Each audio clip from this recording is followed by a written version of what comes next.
కామారెడ్డి జిల్లా Yellareddy municipal chairman Kudumula సత్యనారాయణపై గత మే 18న అవిశ్వాస బలపరీక్ష ఎన్నిక జరిగింది. ఈ బలపరీక్ష ఎన్నికల్లో మెజార్టీ సభ్యులు అవిశ్వాసాన్ని వ్యక్తం చేయడంతో అవిశ్వాస తీర్మానం జరిగింది. కాగా కుడుముల సత్యనారాయణ అవిశ్వాస తీర్మానంపై కోర్టును ఆశ్రయించగా ఈ అవిశ్వాస తీర్మానం పెండింగ్లో పడింది. అనంతరం సభ్యులు కూడా కోర్టును ఆశ్రయించడంతో ఎట్టకేలకు అవిశ్వాస తీర్మానం నెగ్గింది. రిటర్నింగ్ అధికారి ఆర్డీఓ ప్రభాకర్ అధికారికంగా అవిశ్వాసం నెగ్గినట్టు జూలై 10న అధికారికంగా ప్రకటించారు.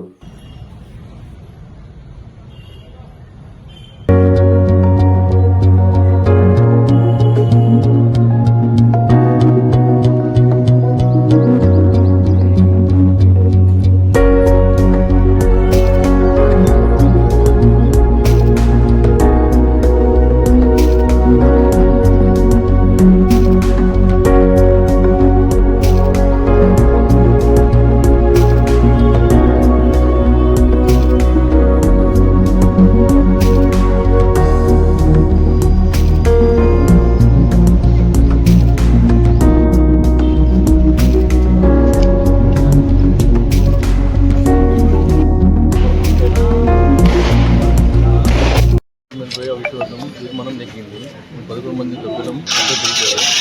కానీ కలెక్టర్ గారు అఫీషియల్గా దాన్ని బయట పెట్టారట. కోర్టుని వరకు కోర్టు ఆర్డర్ వచ్చిందట. కోర్టు ఆర్డర్ మేము కూడా కోర్టు పోదాం, దాన్ని ఏమి తెలుసుకుంటాం. కానీ అఫీషియల్గా అయితే ఇప్పుడు మున్సిపల్ చైర్మన్ గది లాకేపుడు ఆయనకు ఎటువంటి అధికారులు లేకుండా చేయడం అవన్నీ చెప్పాను సార్. అంటే మేము చెప్పా అంటున్నాం, అఫీషియల్గా కాగితం అంటున్నాం. మాకు జూన్ 14 వరకు మీరు ఆగండి అంటూ ఇది వల్ల అయినా పల్లి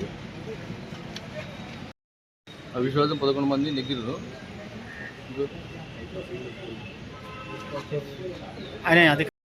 పూర్తి అధికారాలు మాత్రం తొలగించలేదు.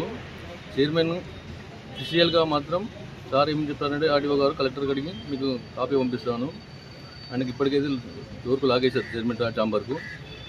ఎటువంటి అధికారాలు కానీ చెక్స్ కానీ ఏది కానీ అఫీషియల్గా ఏది ఉండదంట.